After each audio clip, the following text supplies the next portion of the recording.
Part 2. You will hear a counsellor from Health Services talking about confidence and goal setting.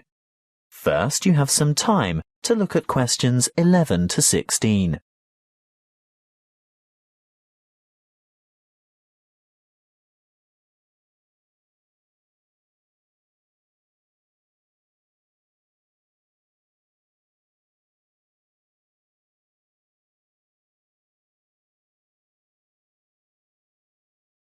Listen carefully and answer questions 11 to 16. Hello, I'm Jo from Health Services, and I'm pleased to be here talking to you today. You've come here today to learn more about gaining confidence and setting goals. How many of you are truly positive thinkers? Positive thinking is the key to confidence. It doesn't matter whether you are playing a sports match, facing an interview, or preparing for an exam. If you apply positive thinking, you will gain confidence. This is the secret. Positive thought patterns. Positivity leads to confidence, which, in turn, will optimize your performance. What is the one simple mental strategy that all confident people have in common? They concentrate on success. But don't they ever fail? Don't they make mistakes? What happens when things go wrong? The crucial difference is that they don't dwell on failure. Everybody makes mistakes. How else do we learn? Rather than giving up or becoming depressed, the best strategy is to register the mistake, note what went wrong, and determine what would have been a better way to act or what could have been done differently in order to achieve a more successful outcome. Then move on. Yes, erase the negative emotions. Allow those memories of defeat, frustration, or dissatisfaction to fade and move forward. Negativity erodes confidence. You need to put aside your disappointments and focus on successful outcomes.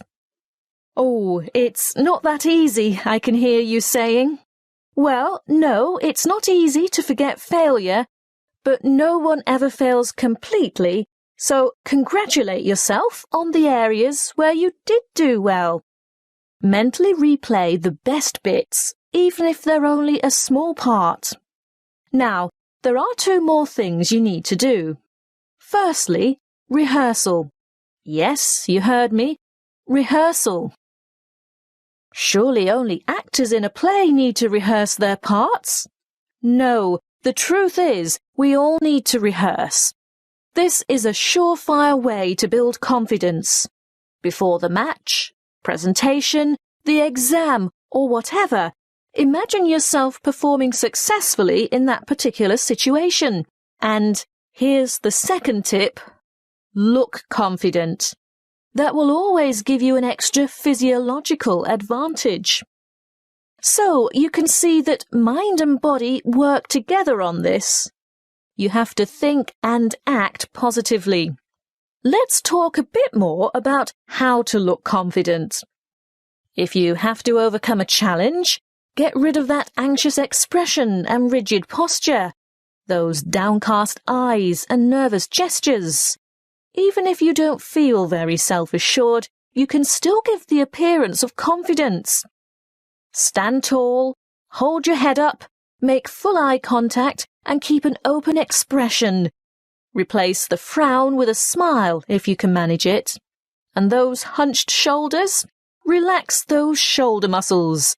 If you need to, take a deep breath and stretch to release pent-up anxiety and tension. What if you have to make a difficult phone call, for example?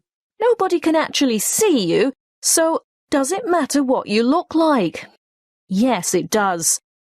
Practicing positive body language will help you cross the threshold into a confident mood.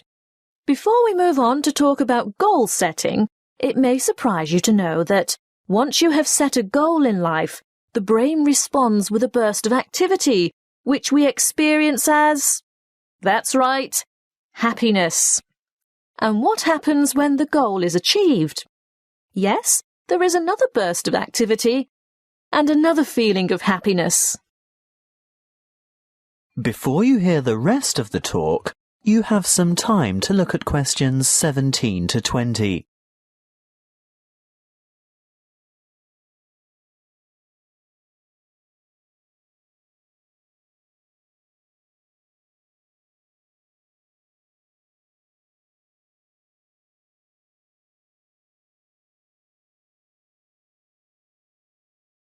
Now listen and answer questions 17 to 20. As you can see, the recipe for a happy life is to maintain a positive attitude and keep setting and achieving your goals.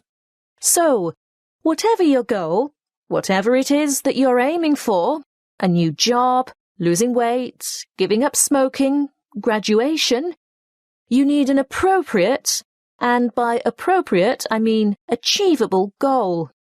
That's the first step. The next thing to consider is motivation. How do you get going? Well, it's more likely to motivate you if you think of the rewards of success rather than focus on failure or what you might lose. So, you need to establish your incentives. After that, you'll have to work out the various stages and phases that you'll need to go through along the way and prepare for each one of them. If you're not naturally motivated, keep the targets small and achievable. But it really is important to ensure you collect the resources to accomplish the various steps. If you have performed that particular task before, you may already have the resources, or at least know where to get them from. If not, ask someone who has already succeeded. When you have got this far, the next stage is obvious. Yes, you have to take the first step. That's not quite all there is to it, though. The final thing is to remember to keep track of what you've accomplished. In other words, be sure to maintain a progress log. That way you can look back at your previous small successes and watch your progress along the way to achieving your goal. That is the end of part 2.